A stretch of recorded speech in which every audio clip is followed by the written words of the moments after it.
Have you ever wondered what would happen if you were stranded at sea without your phone or any modern navigation tools?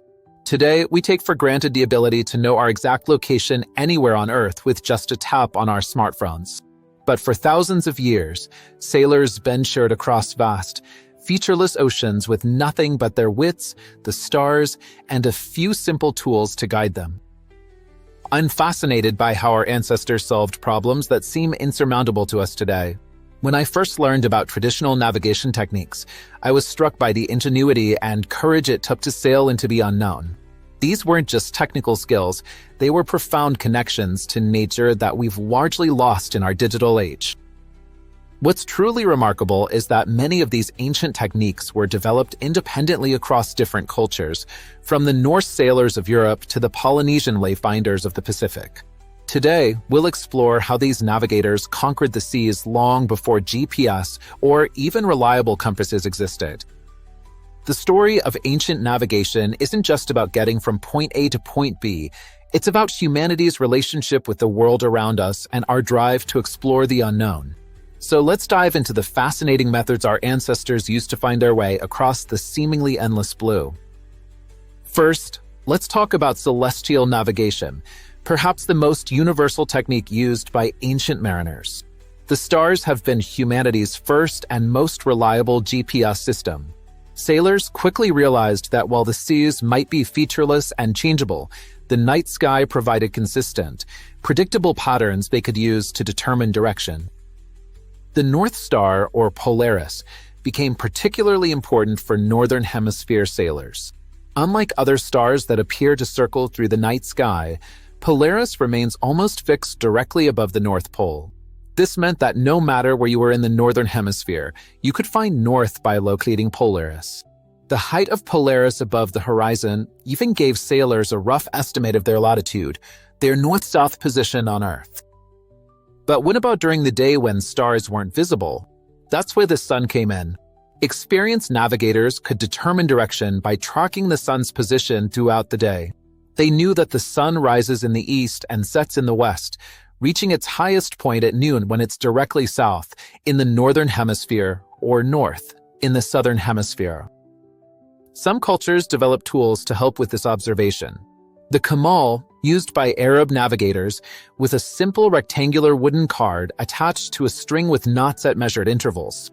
By holding one end of the string in their teeth and extending the card to the horizon, navigators could measure the angle between the horizon and celestial bodies like the North Star, helping them maintain a consistent latitude.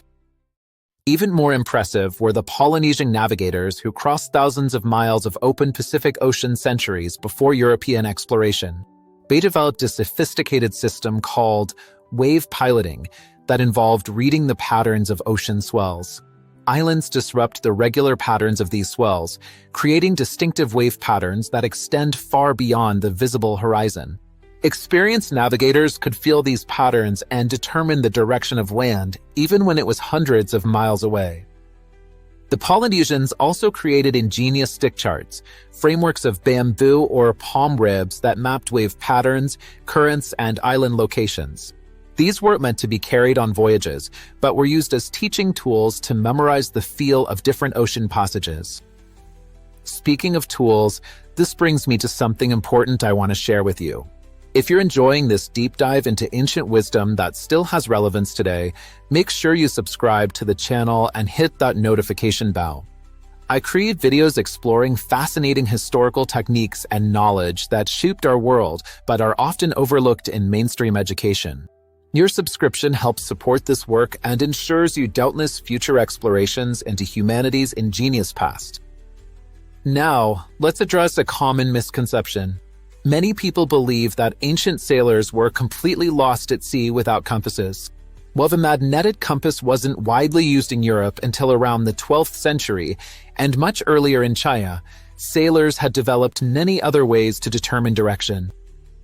One fascinating technique was dead reckoning, the process of calculating one's current position by using a previously determined position and incorporating estimates of speed, time, and direction. Sailors would drop a log tied to a rope off the stern of their ship, count how much rope played out over a set time, and use this to estimate their speed. Combined with careful tracking of time and direction, they could maintain a rough idea of their position. Temperature changes in the water, the presence of certain seaweeds or birds, and even the smell of the air could tell experienced navigators they were approaching land. Pacific Islanders could detect land by watching the flight patterns of birds, observing cloud formations that typically gathered over islands, and even noting subtle changes in the color of the water that might indicate an underwater reef or approaching landmass. Navigation wasn't just about tools and techniques, it was about developing a deep literacy of the natural world. Sailors learned to read the winds, currents, and wildlife as clearly as we read road signs today. This knowledge was passed down through generations, often in the form of songs, chants, or stories that contained encoded navigational information. Consider the Viking sailors who reached North America around 1000 CE, long before Columbus. Without compasses, they relied heavily on observing wildlife, water color, cloud formations, and the position of the sun. They even used a sunstone, likely a crystal of Iceland spar, that could determine the position of the sun on cloudy days by polarizing light. In the Mediterranean, sailors practiced what's called coastwise navigation, staying within sight of land whenever possible and using landmarks to determine position. They created the first portolan charts, detailed navigational maps showing coastal features, harbors, and hazards. These charts included rhumb lines, straight lines that sailors could follow with a constant compass bearing, creating a network of navigational routes across the Mediterranean. What's particularly fascinating is how these navigation techniques shaped cultures. In Polynesia, navigators held positions of tremendous respect and power. Knowledge of the stars, winds, and waves was often kept secret, passed down only to selected apprentices through years of rigorous training.